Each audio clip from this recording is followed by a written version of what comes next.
Then he made a brass altar, 20 cubits long, 20 cubits wide and 10 cubits high. And he made the great water vessel of metal, round in form, measuring 10 cubits across from edge to edge. It was 5 cubits high and 30 cubits round. And under it was a design of flowers all round it, 10 to a cubit, circling the water vessel in 2 lines. They were made from liquid metal at the same time as the water vessel. It was supported on 12 oxen, 3 facing to the north, 3 to the west, 3 to the south, and 3 to the east, the water vessel resting on top of them. Their back parts were all turned to the middle of it. It was as thick as a man's open hand, and the edge of it was curved like the edge of a cup, like a lily flower.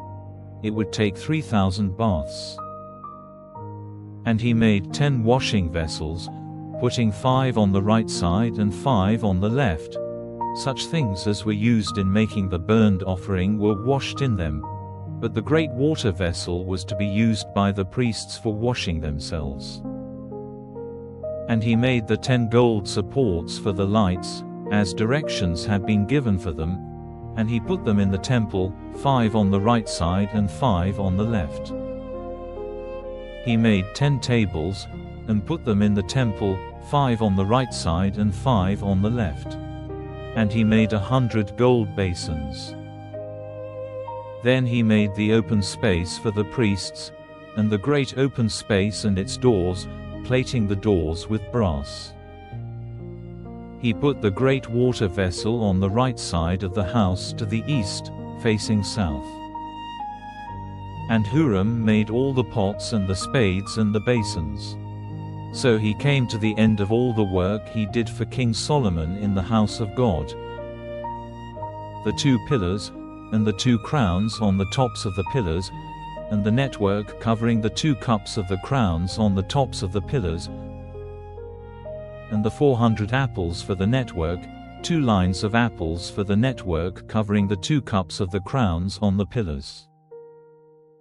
And he made the 10 bases and the 10 washing vessels which were on the bases, the great water vessel with the 12 oxen under it, all the pots and the spades and the meat hooks and their vessels, which Hiram, who was as his father, made for King Solomon for the house of the Lord, were of polished brass.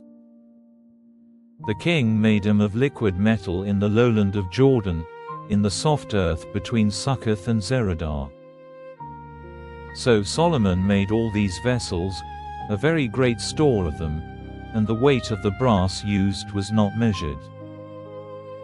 And Solomon made all the vessels used in the house of God, the gold altar and the tables on which the holy bread was placed, and the supports for the lights with their lights, to be burning in the regular way in front of the inmost room, of the best gold.